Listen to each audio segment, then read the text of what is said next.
So I love that little video that we just watched with our kids, which was so simple and clear, right? And all those kids were given these very simple answers to some really big questions. But here's the reality that we live in today. By the time those kids that we just saw on that video are 15, 20, 25, I very much doubt that they'll be answering those questions that were asked in the video exactly as they did. Do you know what I'm saying? In this day and age, people don't have simplistic views of religion anymore. And I actually think that is a beautiful and good thing. And one of the hardest things for any church community is honestly children's ministry, because kids are not at a stage and place where they can cognitively deal with all kinds of complexity and metaphor and symbol and multiple truths. They're just not there yet. So trying to give kids that foundation of faith without oversimplifying is one of the hardest things to do, because the reality is many people grow out of their childhood faith and then abandon it without asking those questions. And one of the most beautiful things that we can do as a faith community is meet people in those rituals that still have some kind of heart pull to people, meeting people in those rituals that draw them back into the church, but hopefully doing so in ways that meet them at a whole other level of that ritual. And one of the most beautiful ways we do that is through baptism. You know, I still have people out in the community who call me and say, I want to come and baptize my child. Now, friends, in this day and age, for folks to call up churches and say, I want to come and be part of a sacred ceremony with you, that is a true gift. But it's also an opportunity to go deeper with people. And that's what I think we as a church community are called to do, because it used to be in days past that people would just attend church, baptize their kids, give regularly, do all the things that we expected people to do just because that was a baseline in society. But those days are over. And I see that as a beautiful opportunity, because what people come to us now, when they come to us, is with their questions. And people have all kinds of deep and meaningful questions about these kind of strange things that we do in church. And we've got to be honest, we do some pretty strange things in church. We publicly wash people, either sprinkling or dunking or pouring or any other way. We publicly wash people. We regularly eat wine, drink wine and eat bread and call it flesh and blood. And then the thing we do probably more often than anything else is we speak out loud or to ourselves to somebody that nobody can see. And when we take an outside view of those things, it can look a little bizarre. Beautiful, but a little bizarre.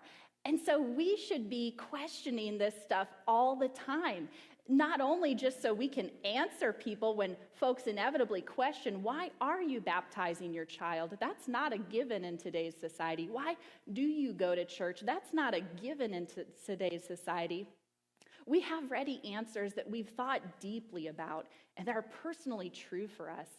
But it's also an opportunity for all of us to ask those questions ourselves, to deepen and grow our faith. And I think that's one of the most beautiful things about the baptism story of Jesus, is that it gives us, as people of faith, an outside view of baptism. I think if there's one reason that Jesus himself baptized, it was to just break open this whole ritual and show us what this is really about, just in the way that Jesus' entire life and existence was about showing us who God truly is in God's heart.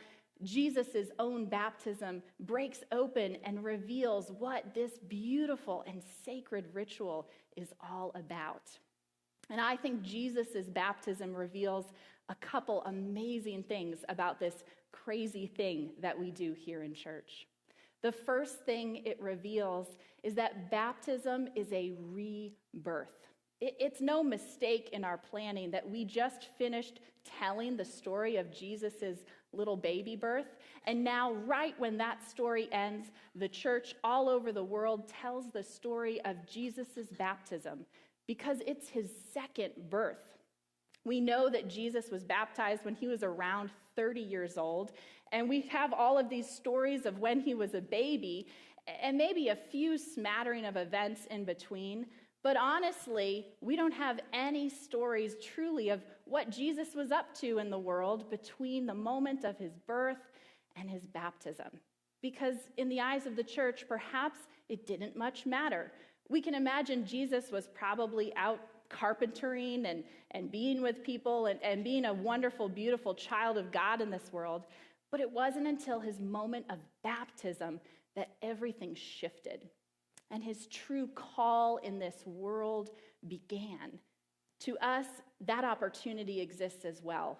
Our baptisms, whether they happen when we're babies or whether they happen as adults or whether we enter acts of remembering our baptisms, they can be times to shift and change and be reborn into this world. The second thing that Jesus' baptism reveals is that it's a moment of complete surrender.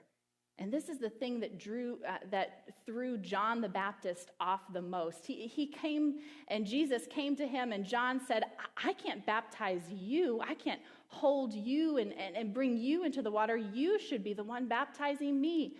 But even Jesus himself surrendered completely in that moment, surrendered all that he had been, all that he was, in order to become who he was called to be.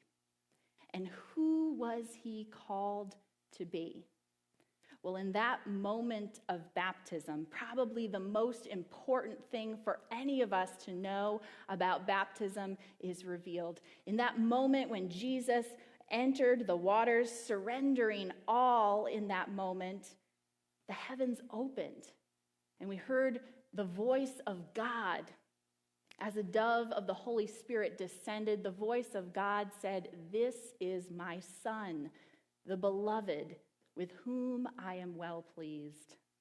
It didn't say, "This is the man who's going to change the whole world." It didn't say, "This is the man who's going to heal the nations." It didn't say anything about the work that Jesus was going to do. It just claimed him, Jesus' central identity, God's Son, the beloved, with whom I am well pleased. If I had to say one thing that all of our baptisms invite us to do, it's this. It's a moment when God helps us to claim our true identities as beloved children of God. Our true identities as beloved children of God. And we can surrender everything else to that.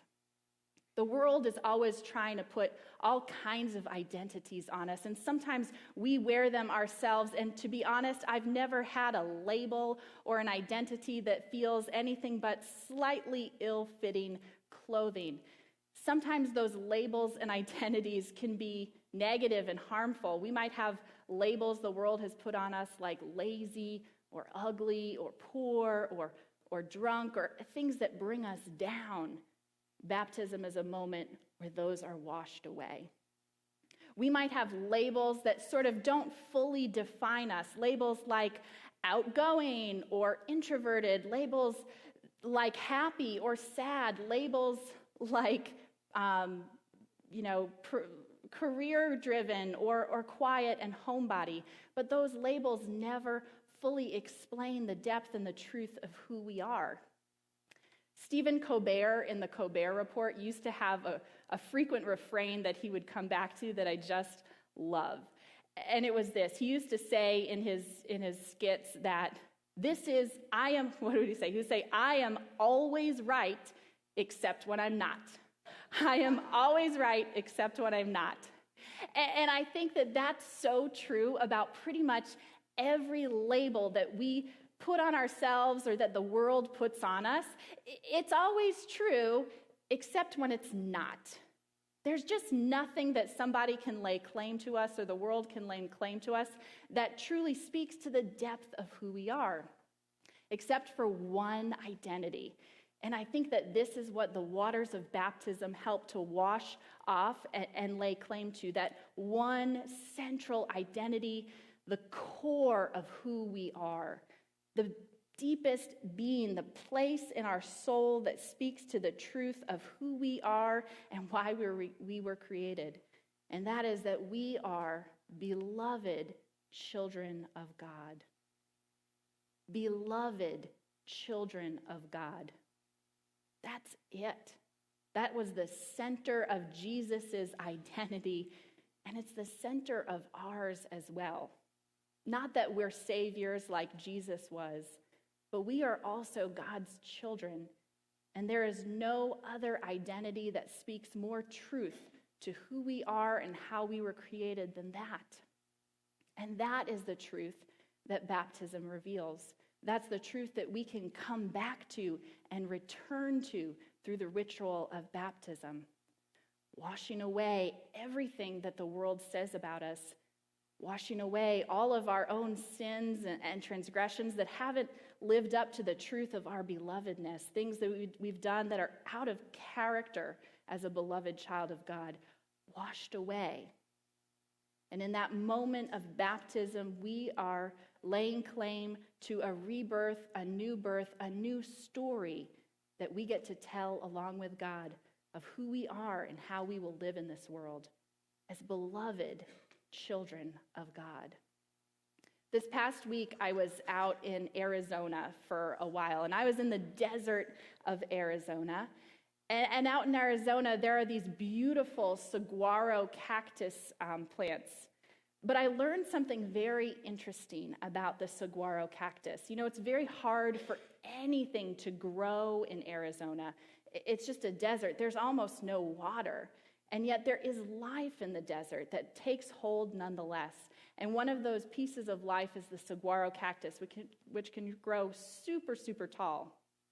But it doesn't grow without the help of another plant. That plant is called the Palo Verde, and I think you'll see it. Yep, you'll see it right now. You'll see a plant there. That's the Palo Verde bush, which is called a nurse plant. And at the base of the Palo Verde are little baby saguaro cacti. And the amazing thing about this relationship between this nurse plant and this little baby cactus is that those baby cactuses would never grow without the protection and the water that nurse plant provides. And eventually, over time, that cactus will grow taller and taller and taller until it goes beyond the nurse plant even. That's a symbiotic relationship that those two plants have, and I think it speaks to our relationship with God. God's whole being and identity is to be our nurse plant, to provide the water and the refreshment and the renewal that each and every one of us needs. And when we own our identity as children of God, when we cluster in and come close to the beauty of that nurse plant, we can take hold of even the rockiest soil and find growth and renewal there. We can take hold in even the harshest of climates and find growth and life in that identity as beloved children of a Savior that loves us. Now, amazingly, eventually that saguaro plant will grow so big and take so much water from that tree that it eventually kills the nurse plant. If there's not a better image for the life and death of Jesus Christ, then I'm not sure what else is there.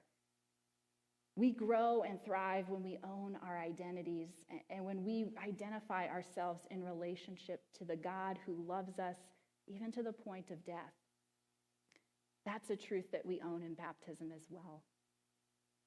Beloved children of God, called into relationship and called into closeness with a God who loves us and sustains us. So I want you to think today about things that you frequently say about yourself, or things that the world says about you? When are those moments where it's true, except when it's not?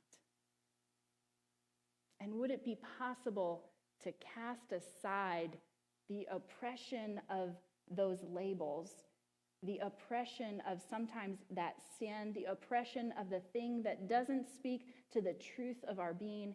And what would it be to be called to new life this day? A new life that's born out of one simple truth, one simple identity, that you are a child of God and beloved just for who you are. What new life might spring from that? What new relationship might spring from that? What grounding in the desert might take root in that truth? That's my hope for you this day. May it be so, and amen.